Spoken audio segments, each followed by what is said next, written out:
या जगतावर जर सत्ता कोणाची असेल दादा, तर ती सत्ता फक्त या जगामध्ये एका देवाची आहे. कोणाची आहे?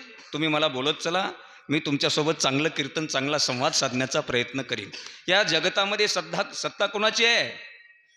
कोणाची आहे? देवाची. देव किती आहेत? म्हणा ना, 33 कोटी. म्हणा ना, म्हणा म्हणा. किती आहेत? 33 कोटी आहेत ना? 33 कोटी आहेत ना? सुभाषराव किती आहेत देव? बोला राव, बोला. धरून आणल्यासारखं माझ्याकडे बघू नका, बोला बोला. किती आहेत देव? अरे दादा, जरी आपल्या हिंदू वैदिक धर्मामध्ये 33 कोटी देवतांची संख्या असेल, पण शास्त्रमान्य वेदमान्य देवाचं तत्व फक्त एक आहे. म्हणून तुकोबाराय म्हणतात, आपुला तो एक देव करुणी घ्यावा, आपुला तो एका देव करुणी घ्यावा, आपुला तो एका देव करुणी घ्यावा, तेने विना जीवा सुख नोहे.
आपुला तो किती देव करून घ्यावा?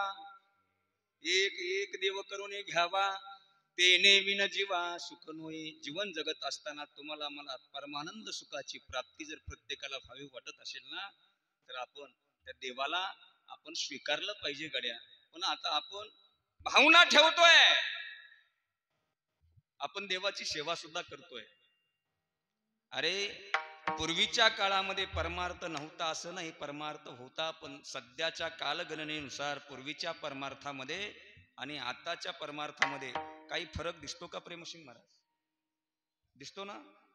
पूर्वीच्या काळी सावरीमध्ये सप्ताह होत असताना इतका भव्य सभा मंडप होता का? तुम्ही सावरीतलेच आहेत ना? मला शंका वाटायली, तुम्ही सावरीतलेच आहेत ना? एवढा मोठा सभा मंडप होता का? नाही. आता जसा काळ बदलला तसा परमार्थ सुद्धा जास्त व्हायला लागला. सप्ते मोठमोठे व्हायला लागले, कथा मोठमोठ्या व्हायला लागल्या, कीर्तनकार मोठमोठे यायला लागले, तुम्हाला प्रबोधन करायला लागले, दरवर्षी कलाकार वेगवेगळे यायला लागले. सगळं काही व्यवस्थित आहे. पण एक लक्षात ठेवा दादा, जरी इतका परमार्थ तुमच्या दृष्टीने वाढलेला दिसत असेल, पण खरं सांगा त्याचा उतार किती येतोय हे महत्वाचं आहे. आपण सर्व शेती करणारे माणसं आहेत दादा. शेतीमध्ये मे महिना झाल्यानंतर 7 जूनला मृग नक्षत्र निघतं आणि मृग नक्षत्र निघाल्यानंतर जो पाऊस पडल्या जातो त्याला कोणता पाऊस म्हणतात? मी जाऊ का घरला? पेरणीचा पाऊस. आणि एकदा का पेरणीचा पाऊस पडला ना, मग शेतकरी काय करतात बघा? शेतामध्ये पेरतात. शेतामध्ये कशासाठी बीज पेरायचं आपण? काही शेतकरी कापूस लावतात, काही शेतकरी ज्वारी पेरतात, काही शेतकरी सोयाबीन पेरतात. आणि 2-3 महिने त्या पिकाची निगराणी केल्यानंतर 3 महिन्याला जी राश केली जाते आणि त्या राशीच्या नंतर जे पोत्यामध्ये जे माल आले जातो त्याला आपण माल निघाल्यानंतर काय आला म्हणतो? उतार. उतार उतार आला म्हणतो. उतार. अरे किती बॅग पेरलं, याच्यापेक्षा त्या बॅगला उतार किती आला जितकं महत्वाचं आहे. परमार्थ किती मोठ्या लक्षणाने केला, त्या लक्षणाने करण्यापेक्षा त्या केलेल्या परमार्थातून उतार किती निघतो हे फार महत्वाचं आहे. विठाला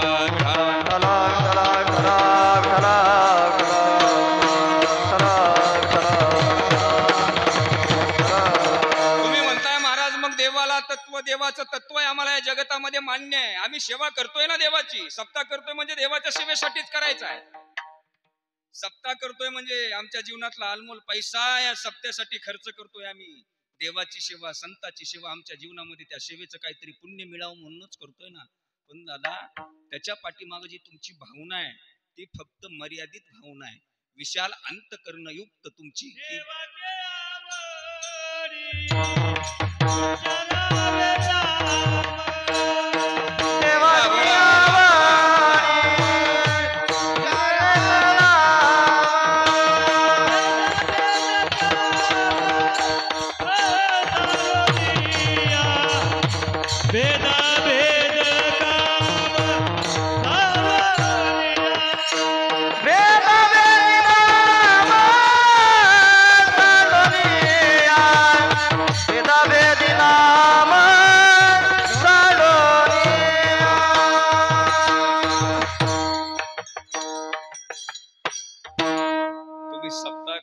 कीर्तन ऐकताय, सगळं देवाचं तत्व स्वीकारण्यासाठी, देवाची सेवा आमच्या जीवनामध्ये प्राप्त व्हावी याच्यासाठीच आहे.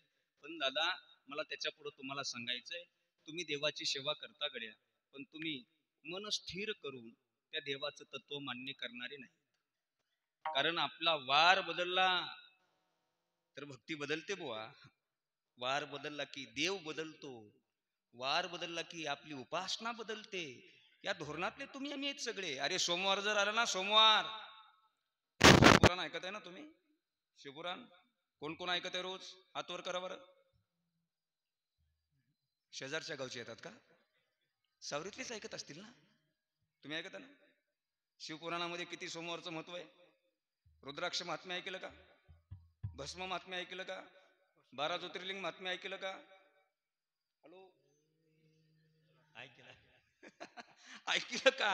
कितवा दिवस आहे? 6वा दिवस आहे. आला असेल ना ते कथेमध्ये. हे सगळं जे काय आहे, सोमवार म्हटलं ना, शिवजींची भक्ती करतो आपण. आणि ते प्रदीप मिश्रा आले बिचारे, त्यांनी इतकं त्या महादेवावर दिवस चांगले आणले गुरुजी. नाहीतर गावोगावच्या महादेवाचे, शिवजीचे मंदिर फक्त श्रावण महिन्यामध्ये फुलायचे. 11 महिने त्या शिवजीच्या मंदिराकडे कोणी जात नव्हतं. जेव्हापासून प्रदीप मिश्रांनी शिवपुराण कथा चालू केल्या आणि त्यांनी त्या कथेमधून सांगितलं, माता माऊल्यांनो, 1 लोटा जल, बोलो बोलो बोलो, सारी समस्या का हल. ते प्रदीप मिश्रांनी सांगितलं, जे आमच्या माता माऊल्यांनी मनावर घेतलं सुभाषराव, ते लोटा जेल घेणं, महादेवाच्या मंदिरात जाणं. महादेवातला काही म्हणजे असं कोरडं राहूच देणार, सारखा महादेव बोलला आहे, विठाला विठा.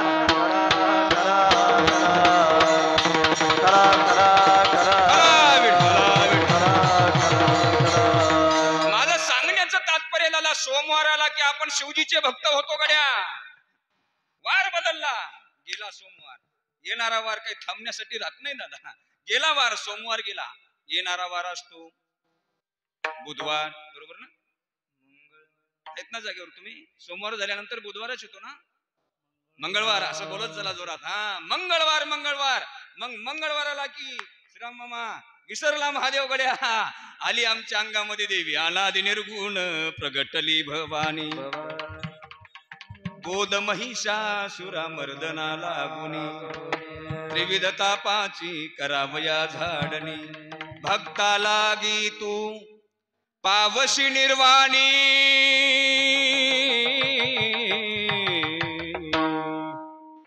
आईचा जोगवा जोगवा मागेन. नका राहू द्या, बस झालं. ही मंगळवारची भक्ती आहे बुवा. पाहता पाहता मंगळवार जातो, बुधवार येतो. बुधवार आला की देवी सुद्धा विसरून जाते बुवा. बोलावा विठ्ठल, पहावा विठ्ठल, करावा विठ्ठल, जीवे बावे. विठ्ठल बी बुधवार गेला की मला वेळ कमी असल्यामुळे पटकन चलतो पुढं. गुरुवार येतो, दिगंबरा दिगंबरा श्रीपाद वल्लभ दिगंबरा. आपण लगेच माहूरगडच्या दत्ताचे भक्त होतो राव. जातो गुरुवार, येतो शुक्रवार. शुक्रवारी कोणती उपासना करता? सावरीकर. हॅलो, तुम्हाला बोलतो. शुक्रवारी कोण? जय संतोषी माता, खडी साखर फुटाने खाता. खडे शुक्रवार, संतोषी मातेच्या भक्त लगेच संतोषी माता. शुक्रवार जातो, लागली शनिवार येतो दादा.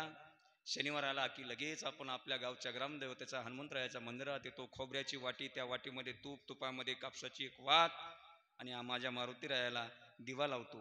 शनिवारी आपण मारुतीरायाची भक्ती करतो. येतो रविवार, वाग्या सोमवाग्या प्रेम नगरा वारी, सावध होऊनी भजनी लागा देव करा कैवारी. मल्हारीची वारी माझ्या मल्हारीची वारी, मल्हारीची वारी, टाळी मल्हारीची वारी, मल्हारीची वारी माझ्या मल्हारीची वारी, मल्हारीची वारी माझ्या मल्हारीची वारी, मल्हारीची वारी माझ्या मल्हारीची वारी, मल्हारीची वारी माझ्या मल्हारीची टाळी वाजवा. वारी. एक साथ टाळी. हात वर सर्वांनी. जेवण झालेत ना सगळ्यांचे? हात वर करा. हात वर सगळे हात वर करा. हात एक टाळी. मल्हारीची वारी माझ्या मल्हारीची वारी, मल्हारीची वारी माझ्या मल्हारीची वारी, मल्हारीची वारी माझ्या मल्हारीची वारी, मल्हारीची वारी माझ्या मल्हारीची वारी. शाबास. वा वा. सावरीकर दंगेत बुवा कीर्तनात. इतकं जे सांगितलं मी सोमवार पासून कुटवर पर्यंत सांगितलं. शाबास. आता जरा मिशाचा शानशोक दिसायला बघा. राईट. मिशा ठेवलेल्या कामाला आल्या. सोमवार पासून रविवार पर्यंत आपण वार सांगितले. वार बदलला. काय बदलला? शाबास. देव बदलला की लगेच आपली भक्ती बदलली. भक्ती बदलली की लगेच उपासना सुद्धा बदलली. दादा, अशी जर आपण आपल्या जीवनामध्ये भक्ती करत असो ना, माझे ज्ञानोबराय ज्ञानेश्वरीमध्ये अशा भक्ताला काय उपमा देतात. आता मी पुढची जी ओवी सांगतो ती ओवी लक्षपूर्वक डोक्यात घ्या आणि विचारपूर्वक ऐका. ज्ञानोबराय म्हणतात, असा वार बदलला की जो देव बदलतो आणि देव बदलला की भक्त बदलतो. त्याची भक्ती बदलते, त्याची उपासना बदलते. अशा भक्ताला ज्ञानोबराय दुसरी तिसरी कोणती उपमा देत नाहीत. त्याला वेश्येची उपमा देतात. ऐका, मी माझ्या पदरचं बोलत नाही निवृत्ती भाऊ. ज्ञानोबरायांनी ज्ञानेश्वरीमध्ये सांगितलेलं आहे, ऐसा अखंड भजन करी उगान राहे क्षण भरी, आघवेनी गावद्वारी आहे व जैशी आहे व नाम वेश्या. विठाला विठाला विठाला विठाला विठाला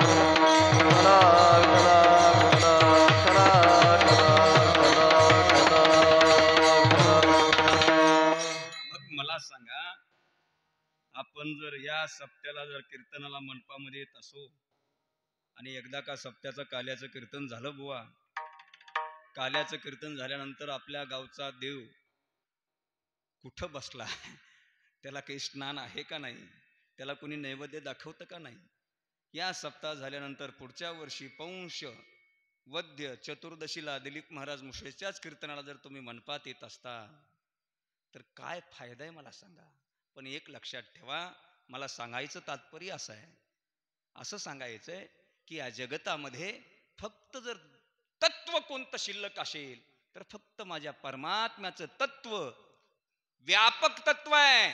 काष्टात पाषाणात चराचरात जर भरून कोणतं व्यापक तत्व असेल तर माझ्या भगवान परमात्माचं आहे.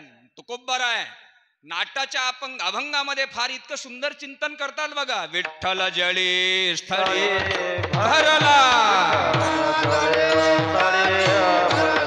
विठ्ठल जळी स्थळी भरला, विठ्ठल स्थळी भरला,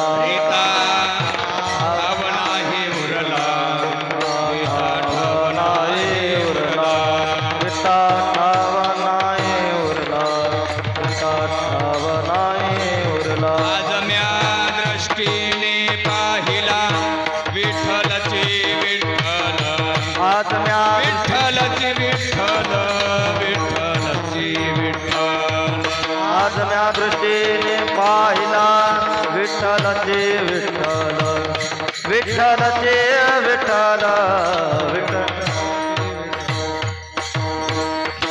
विठ्ठल जळे स्थळे भरला रिता ठाव नाही उरला आज म्या दृष्टीने पाहिला विठ्ठलाची विठ्ठल माझ्या भगवंताचं परमात्म्याचं तत्व चराचरामध्ये व्यापक तत्व आहे म्हणजे ते तत्व इतकं व्यापक आहे मला सांगायचा मुद्दा आहे मग या जगतामध्ये सत्ता कोणाची असेल तर ती फक्त आणि फक्त माझ्या परमात्म्याची माझ्या देवाची सत्ता अरे दादा एखाद्या गावच्या सरपंच व्हावा माणूस सरपंच 5 वर्षाला एकदा निवडणूक होते सरपंच पदावर तो माणूस व्यक्ती विराजमान होतो सरपंच झाला ना त्याच्या अगोदर 5 वर्षाने त्याच्या तोंडावरच्या माशा उठत नसतात त्याचा माशा त्याच्या बायको त्याच्या तोंडावरची आणते पण 5 वर्षाला जर लोकांच्या आशीर्वादामुळे जर तो व्यक्ती सरपंच झाला तर त्याच्या वागण्यात त्याच्या राहणीमानात त्याच्या बोलण्यात फरक होतो का नाही कशामुळे होतो बुवा बोला ना राव कशामुळं ते एक खुर्ची भेटली ना त्याला ती कोणती खुर्ची सरपंच झाला ना तो सरपंच या सत्तेमुळं मग सरपंचाची सत्ता किती क्षेत्रापुरती मर्यादित असते अख्ख्या महाराष्ट्रभर सरपंचाची सत्ता असते ना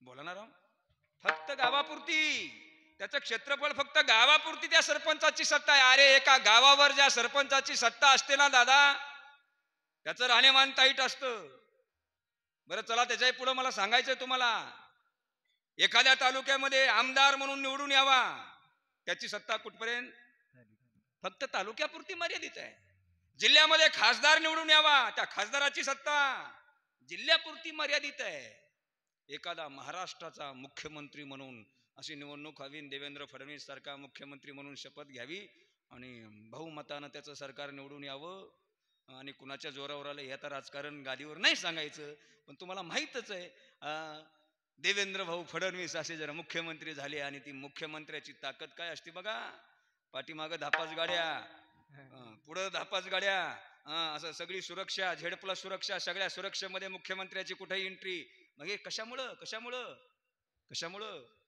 फक्त सत्ता आहे सत्ता दादा त्याची सत्ता फक्त महाराष्ट्रापुरती मर्यादित आहे त्याच्या पुढे जाऊन सांगतो या देशाचे लोकप्रिय पंतप्रधान माननीय नरेंद्रभाई मोदी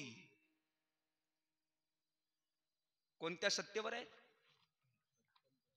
चेअरमन ना देशाचे चेअरमनच आहेत ना ते कोण आहेत ते शब्बास पंतप्रधान आहे त्यांची सत्ता आपल्या हिंदुस्थानावर भारत देशावर आहे महाराज अशा देशावर सत्ता आधीच असलेला एक नरेंद्रभाई मोदी त्या देशावर सत्ता असल्यामुळे त्या नरेंद्रभाई मोदींना एखादी गोष्ट जर करायची म्हटलं अवघड आहे अरे तो माणूस काही करू शकतो काही रात्रीच्या 12 वाजता सुद्धा टीव्ही चॅनलवर येतो मेरे देशवासियों भाइयों और बहनों आज रात 12 बजे से 1000 और 500 की नोट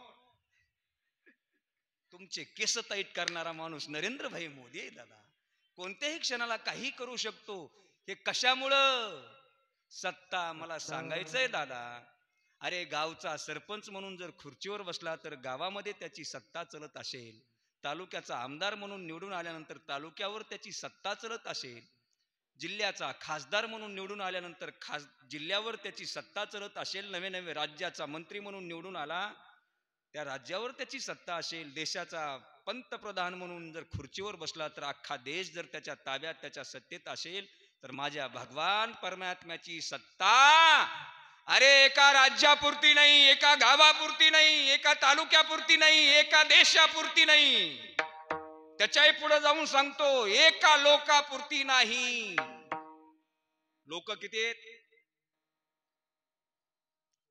1000-2000 आहेत बरोबर आहे ना कीर्तनाला लोक माझं कीर्तन कळतंय का तुम्हाला लोक किती आहेत 3 आहेत फक्त 3 आपण जिथं राहतोय त्याला मृत्यूलोक म्हणतात वर काय असतो जायचंय ना आपल्याला आता जायचंय थोड्या दिवसांनी आपल्याला तिथं त्याला स्वर्ग लोक म्हणतात खाली काय पाताळ अरे एका देशाचा जर मंत्री प्रधानमंत्री काही करू शकत असेल तर माझ्या परमात्म्याची सत्ता मृत्यूलोक स्वर्गलोक आणि पाताळ लोक तिन्ही लोकात त्याची सत्ता आहे आणि त्याचा दृष्टांत माझे तुकोबराय देतात त्रिभुवनी ज्याची सत्ता त्रिभुवनी ज्याची सत्ता त्रिभुवनी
सत्ता तू कया रक्षिता तो झाला.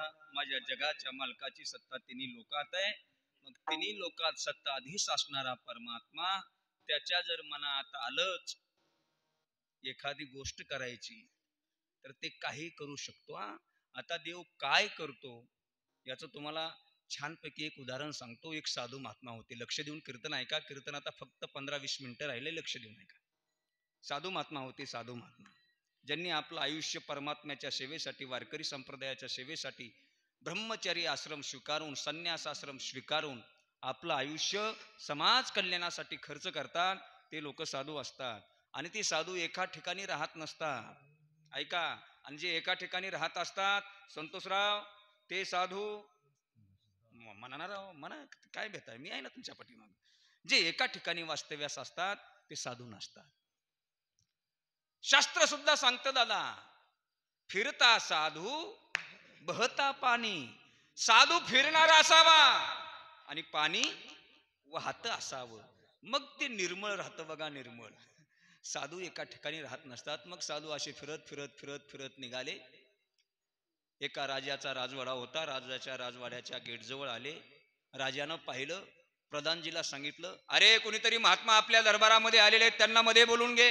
प्रधानजी पळत पळत आले. त्या साधू महात्म्याला मध्ये बोलावून घेतलं. बसण्यासाठी सिंहासन टाकलं. सिंहासन टाकल्यानंतर महाराज, साधू महाराज त्या सिंहासनावर बसले. आणि प्रधानजी म्हटला, महाराज तुमचा पोशाख तर भगवा आहे. साधू महाराज म्हणतात, हो ना सरकार महाराज, आमच्या हिंदू वैदिक धर्मशास्त्राचं संन्यासाचं खरं भूषण काय असेल तर भगव वस्त्र धारण करणे हे आपल्या हिंदू वैदिक धर्माचं भूषण आहे. मग ते धर्माचं भूषण म्हणून आम्ही ते स्वीकारलेलं आहे. आता तुमच्या खांद्यावर जे भगवी गमजे आहेत, कशासाठी? तुम्हाला करमत नाही म्हणून घेतलीत का ती? करमत नाही ना? कशासाठी घेतलीत ती? त्याच्या पाठीमागं कारण, अरे ते आपल्या धर्माचं भूषण आहे म्हणून ते आपण आपल्या खांद्यावर घेतलं पाहिजे, आपल्या अंगावर असलं पाहिजे. आपल्या घरावर भगवी पताका लावणं हे आपल्या धर्माचं भूषण आहे म्हणून ती लावावी लागते. ते साधू महाराज म्हणतात, महाराज ते आमचं भूषण आहे म्हणून आम्ही ते अंगीकृत केलेले आहे. बरं बरं, तुम्हाला भस्म लावलेलं आहे, तुमच्या गळ्यात रुद्राक्षाच्या माळा आहेत महाराज, तुम्ही देवाची सेवा करता ना महाराज? साधू महाराज म्हटले, मग देवासाठीच आमचं जीवन समर्पित आहे ना महाराज. मग देव भेटला का महाराज तुम्हाला? बघा, नास्तिक लोक कधी काय प्रश्न विचारतील तुम्हाला जर कळत असेल तर फार महत्वाचा भाग आहे. त्यांना त्यांच्या तोंडाला तोंड देण्याची चांगल्या लोकांची सुद्धा कधी कधी तयारी नसते. ते सहर्षे 4 पावलं माघार जात असतात. देव दिसला असेल महाराज. साधू महाराज जरा कोड्यातच पडले. प्रेमसिंग महाराज राजा आहे, सिंहासनावर बसलाय, तिथून प्रश्न विचारतोय, देवाची सेवा केली, देव दिसला का म्हणतोय. आता नाही दिसला म्हणाय जावं तर अंगावरचे भगवे कपडे उतरायला होतो.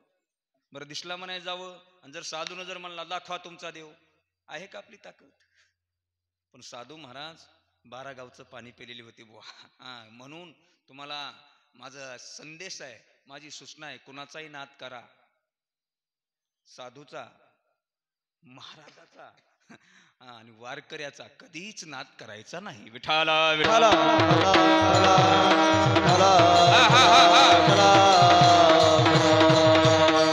साधू महाराजांना बेडर होऊन उत्तर दिलं राजाला, महाराज देव आम्हाला दिसला, देव आमच्या स्वप्नात येतो, हे तर पुढचाच भाग राहिला हो, रोज आमच्या सोबत देव असतो रोज.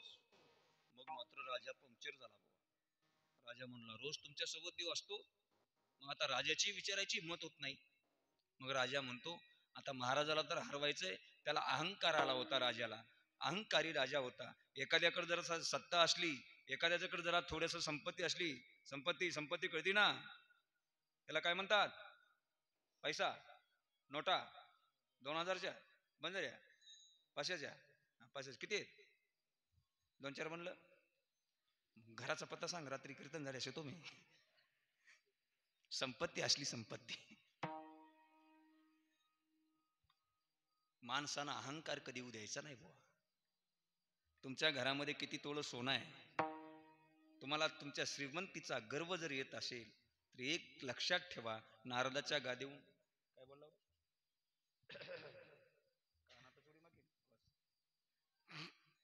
तुम्हाला तुमच्या श्रीमंतीचा जर गर्व येत असेल ना लाला, एक लक्षात ठेवा, एक ना एक दिवस तो तुम्हाला आलेला श्रीमंतीचा माज येणारा काळ उतरल्याशिवाय राहत नाही. विठाला विठाला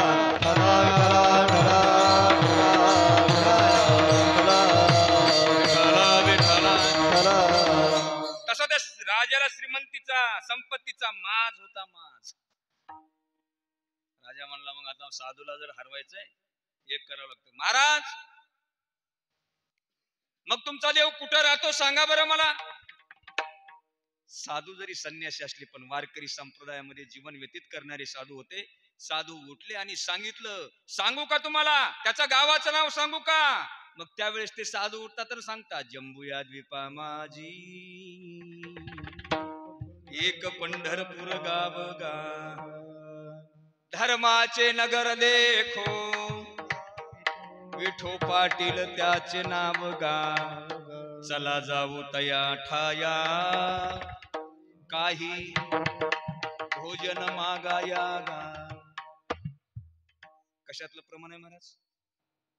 मी जे आता म्हणलंय कशातलं प्रमाण आहे? पांगुळ प्रकरण आहे ते वारकरी संप्रदायातली. ही वारकऱ्यानं पाठ केली पाहिजे बघा. वासुदेव नावाचं प्रकरण आहे, पांगुळ नावाचं प्रकरण आहे, नाट नावाचं प्रकरण आहे, टोटेवाड महाराज नाट नावाचं प्रकरण आहे, उपदेशपर नावाचं प्रकरण आहे, संतपर नावाचं प्रकरण आहे, जोगी नावाचं प्रकरण आहे, मुक्का नावाचं प्रकरण आहे, भैरा नावाचं प्रकरण आहे. ही सगळी प्रकरण वारकऱ्याला पाठ असावीत का नाही? असली पाहिजे बुवा. पण आता सध्याचे वारकरी डिजिटल झालेत. हे प्रकरण या प्रकरणाकडे लक्ष देण्यापेक्षा विचित्र प्रकरणाकडे त्यांचं लक्ष जायला लागलंय. विठाला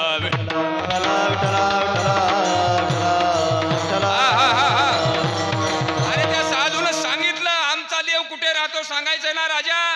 जंबू नावाचं द्वीप आहे, जंबू नावाच्या द्वीपामध्ये पंढरपूर नावाचं गाव आहे आणि त्या पंढरपूर नावाच्या गावामध्ये आमचा भगवान परमात्मा तिथला पाटील म्हणून राहिलेला आहे. त्याचं नाव आहे विठू पाटील. राजाला पटलं गड्या. बरं महाराज तुमचा देव पंढरपूरला राहतो ना, तुमचा देव काय खातो महाराज? त्यावेळेस वारकरी साधू असल्यामुळे त्यांनी इतकं सुंदर उत्तर दिलं, माझ्या मीपणाचा करोनी फराळ, उरले खावयाशी बैसला सकळ. देव आमचा काय खात असेल? तुम्ही पंचपक्वानाचा भोग जर देवाच्या मुखाला लावला तर माझा देव तो खात नाही रे दादा. देव जर काय खात असेल, भक्ताच्या ठिकाणी भक्ती करत असताना आलेला मीपणा, भक्ताच्या ठिकाणी वारकऱ्याच्या ठिकाणी आलेला अहंकार, त्याचा फराळ माझा देव करतो. विठाला विठाला.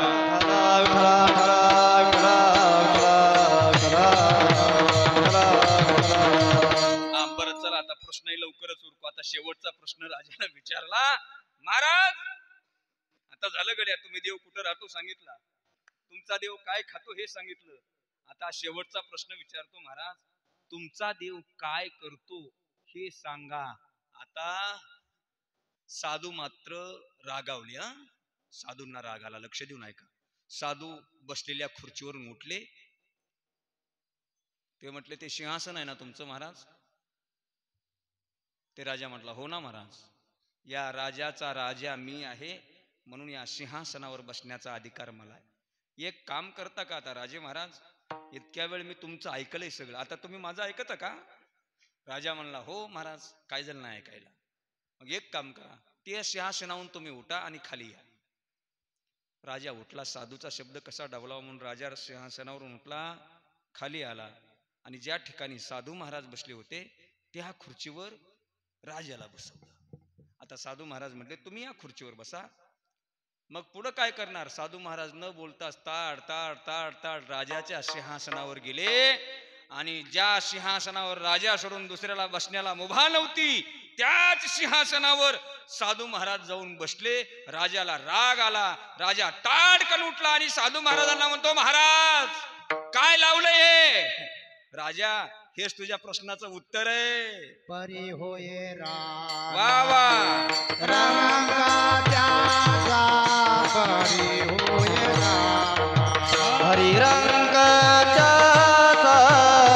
परी होय रान रंगाच्या परी होय रान तुका मने आले समर्थाचे समर्थाचे म्हणा. तुका मने आले समर्थाचे तुका मने आले समर्थाचे म्हणा तुका मने आले समर्थाचे म्हणा परी होय रंगाच्या परी होय रंगाच्या तुका मने आले समर्थाचे गुणा दो दयादी विचारी काही हे तरी होय राना रंगाच्या तरी होय राना रंगाच्या गुण दोष याती न विचारी दोष याती न विचारी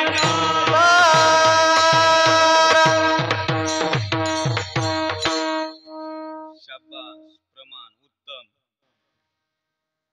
तुका म्हणे आले समर्थाचे म्हणा जरी होय राणा रंक त्याचा. देव काय करतो तर राजा देव हेच करतो. रंकाचा बोला ना राव, बोला बोला, तुम्हाला कीर्तन कळते ना.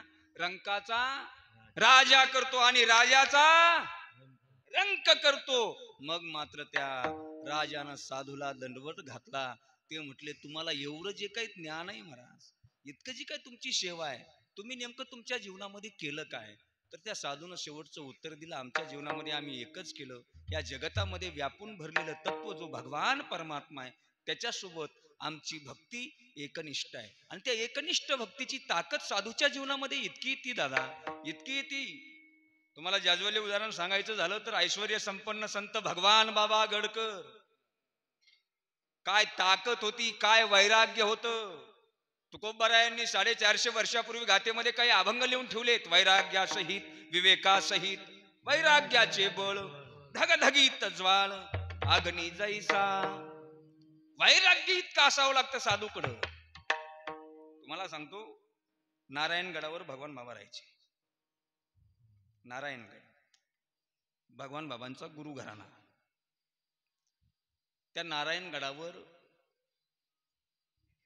जातीवाद जातीवाद जातीवाद जे म्हणतोय ना आपण, जातीवाद तुमच्या आमच्या नशिबाला आहे असं नाही.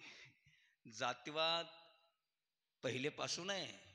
भगवान बाबा जिवंत होते तेव्हापासून काही नास्तिक प्रवृत्तीच्या लोकांनी त्यांना सुद्धा त्रास दिला. हो दादा, दिला, नक्कीच दिला. त्यावेळेस भगवान बाबांची कीर्ती चराचरामध्ये व्हायला लागली आणि भगवान बाबांची कीर्ती व्हायला लागल्यानंतर काही नास्तिक लोकांनी भगवान बाबा ज्या खोलीमध्ये राहत होते ना, त्या खोलीमध्ये एका स्त्रीला काहीतरी बोली करून त्या स्त्रीच्या बांगड्या आणि तिचं पीस बाबा ज्या क्वाटवर झोपत होते त्या क्वाटच्या खाली ठेवलं. आणि बोबाटा करायला तीच लोक, अरे कशाचे महाराज, कशाचे संत, कशाचे साधू, काय लावलं यांनी. पाहता पाहता सगळीकडे बातमी झाली. पण संत आणि साधू इतकं वैराग्य वैराग्य सांगतो. आणि वैराग्य येण्याची शक्ती म्हणजे फक्त देवाच्या तत्वाशिवाय दुसरीकडे कुठं नाही. फक्त देवाच्या तत्वाची साधना ज्यांच्या जीवनामध्ये अंगीकृत झालेली असते त्यांच्या जीवनामध्ये हे वैराग्य येत असतं. पाहता पाहता पंचक्रोशीमध्ये बातमी गेली आणि बाबांना वाटलं, अरे इतकी देवाची साधना माझ्या जीवनात केली, इतकं देवासाठी माझं जीवन समर्पित केलंय, आणि जर माझ्यावर जर असा आळ येत असेल ना, अरे ज्या इंद्रियामुळं माझ्या जीवनामध्ये असा कलंकित माझं वारकरी संप्रदायामध्ये राहून सुद्धा जीवन होत असेल ना, त्या इंद्रियाचा त्याग केल्यानंतर काय कोण मला बोलणार आहे. पकाल नावाचा डोह होता. पकाल लोहार भगवान बाबा गेले, 2 असे तीक्ष्ण धारेचे दगड घेतले आणि ते इंद्रिय छाटून टाकलं. दादा, आता वैराग्याची ताकद किती असते याच्यापेक्षा मला तुम्हाला पुढे जाऊन सांगायचंय. आणि ज्या वेळेस त्या इंद्रिय छाटल्यानंतर जे रक्ताच्या चिलकांड्या उडाल्या ना दादा, ते रक्त जिथं पडलं ना, अरे त्या रक्ताच्या थेंबापासून काय उगवला असेल तर साक्षात तुळशी उगवल्या दादा. तुळशी याला म्हणतात वैराग्याची ताकद. भगवान बाबाची आरती फार सुंदर आहे बघा. आरती भगवान बाबा चिदानंदाचा गाभा, वैराग्य मूर्तिमंत दिशे शांतीची शोभा. आरती भगवान बाबा चिदानंदाचा गाभा, तुळशी उगवल्या रक्त सांडिले तेथे. बघा बघा, जिथं रक्त सांडलं तिथं तुळशी उगवल्या. पुढं काय झालं? धावोनी आले देव दिले अभय तेथे. अरे जगाच्या मालकाला यावं लागलं आणि माझ्या भगवान बाबाला त्या ठिकाणी वर मिळाला. या जगतामध्ये जे ज्या लोकांनी तुम्हाला कलंकित करण्याचा प्रयत्न केला ना दादा, त्या लोकांच्या षड्यंत्रापासून तुमचा तर बचाव झालेला आहे. तुमचं वैराग्य तर जगाच्या समोर आलेलं आहे. पण देवाचा वर असा होता, चला जाऊ द्या, या जग माणसाकडे तुम्ही लक्ष देण्यापेक्षा ज्या ज्या गावात तुम्ही जाताय ना, ज्या ज्या घरी जाल, ज्या ज्या गावात चाल, त्या त्या ठिकाणी तुमच्या सोबत ऐश्वर्य राहील. एवढंच नाही, तुमच्या पायावर लक्ष्मी राहील. विठाला विठाला.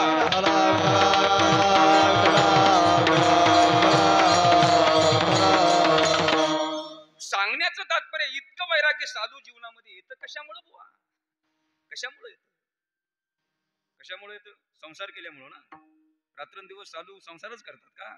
संसाराची सेवा करतात का? दुसरं काहीच नाही.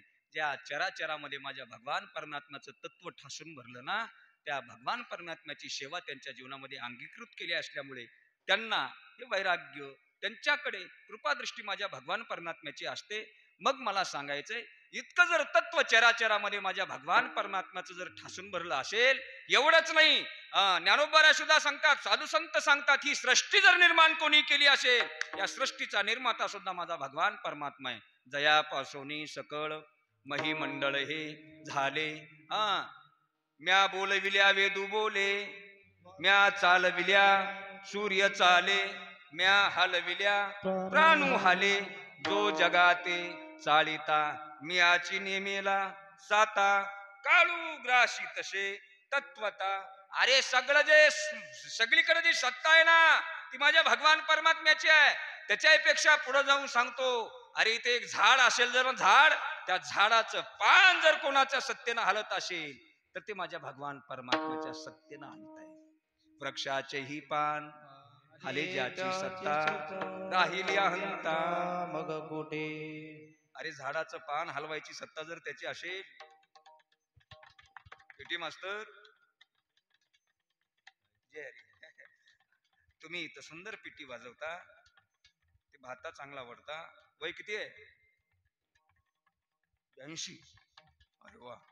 दात आहेत का? दात भजे खात. पेटी मास्तर, तुम्ही इतकी सुंदर पेटी वाजवताय, सुरुवातीपासून पाहतोय मी. सगळे असे तुम्ही सारे गम पद निसा चांगले स्वर. मी ज्या ज्या स्वरामध्ये मी ओवी म्हणेन, ज्या ज्या स्वरामध्ये अभंगाचं एखादं कडवं गात असेल, त्यावेळेस तुम्ही छानपैकी स्वर देताय. पेटी मास्तर, मला सांगा, 82 वर्षे तुमचं वय आहे आणि आज तुम्ही सावरी या गावामध्ये माझ्या कीर्तनाला पेटीची साथ करण्यासाठी आलात. कुणाच्या सत्तेनं आला तो? बायकोच्या ना? बायकोच्याच ना? बायकोनं परवानगी दिली ना घरी? देवाच्या. मान्य आहे गड्या, देवाच्या सत्तेनं. तुम्ही जे आज पेटी वाजवताय देवाच्या सत्तेमुळं. संतोष बुवा, तुम्ही इतका सुंदर पकवाज वाजवताय, कुणाची सत्ता आहे तुमच्यावर? देवाची आहे. देवाची दया आहे म्हणूनच इतका सुंदर पकवाज वाजवताय. तुम्ही टाळकरी सगळे टाळ घेऊन उभा टाकला, सत्ता कुणाची आहे? देवाची आहे. मी तर 2 तास उभा टाकून कीर्तन करतोय, सत्ता कुणाची आहे? देवाची आहे. देवानं जर त्याची सत्ता काढून घेतली तर आमचं काय होईल? काही सांगता येणार नाही. उद्या आम्हाला तुमचा दुसराच कार्यक्रम आमचा करावा लागेल तुम्हाला. देवाच्या सत्तेमुळं सगळे बुवा. तुम्ही जे सगळे इतकं सर्वांगाचे कान करून दादा कीर्तन ऐकताय आणि इतकं टवटव असं म्हणजे प्रसन्न भाव ठेवून असं कीर्तन श्रवण करताय, हे कुणाच्या सत्तेमुळे आहे? बरोबर, देवाच्या सत्ते नाही ना. हा, मग देवाच्या सत्तेनं जर सर्व काही होत असेल आणि त्याच्या जर मनामध्ये आलंच एखादी गोष्ट करायची, तर मग त्याला ती अशक्य नाही. तेच तुकोबर आहे अभंगाच्या आले देवाजीच्या मना,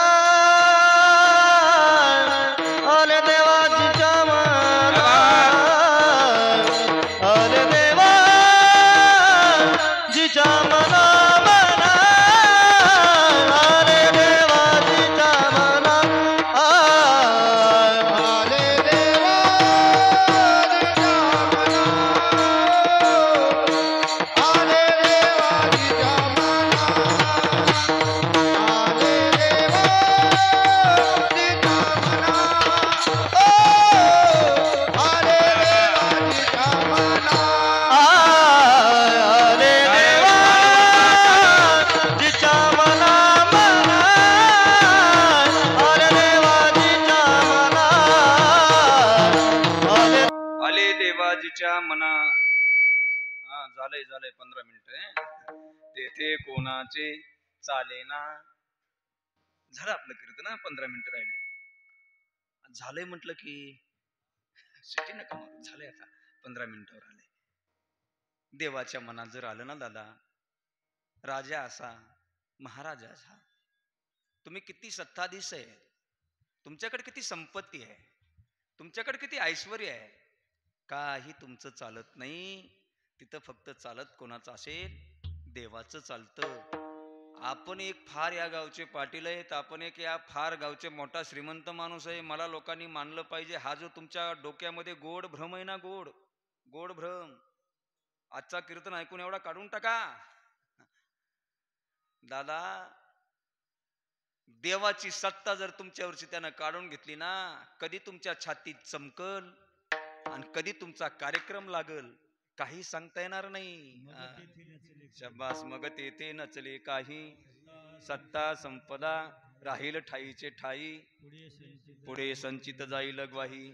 तुका म्हणे तई यमाज्ञा. बरेच लोक फार ताट्यानं फिरणारे मी माझ्या नजरेनं बघितले, मी माझ्या डोळ्यानं बघितले. हा, काय त्यांचा एका काळामध्ये रुबाब होता बुवा, काय एका काळामध्ये रुबाब.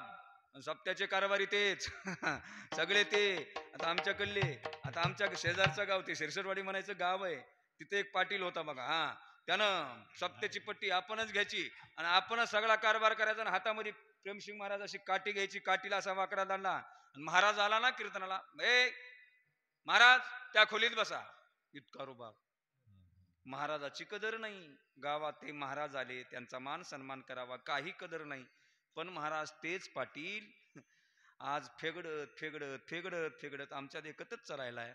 आता उद्याच्या 15 तारखेपासून त्याच गावात माझी कथा आहे. गेल्या वर्षी कीर्तनाला गेलो, म्हणलं पाटील हातात काटीन, तुम्ही असं फेगडत फेगडत काय चलालात?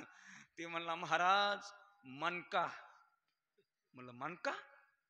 मनका गेला म्हणला. मनका? मी म्हणलं मनका गेला नाही, हे देवाचा कणका आहे म्हटलं. विठाला विठा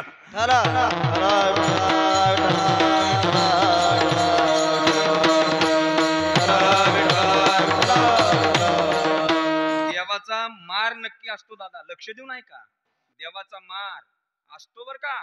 वळ तर उमटलेला असतो, वळ असा उमटतो, पण त्याच्या काठीचा आवाज येत नाही. हा, त्याच्या अजिबात काठीचा आवाज येत नाही. असा राईट मार तर शिक्षा तर देव देणार. म्हणून थोडस त्याची सत्ता या जगतावर असल्यामुळं त्याला थोडं भ्यायचंच. आपल्याकडलं नरमी गरमी जर काही असेल तर ते अहंकार तात्काळ काढून टाकायचा. मग हे काढून टाकण्यासाठी त्याला जर आपण जर तड द्यायला गेलो तर मग तो काय करील काही सांगता येत नाही. मग तिथं तुमचं काही चालणार नाही. म्हणून तेथे कोणाचे चालेना.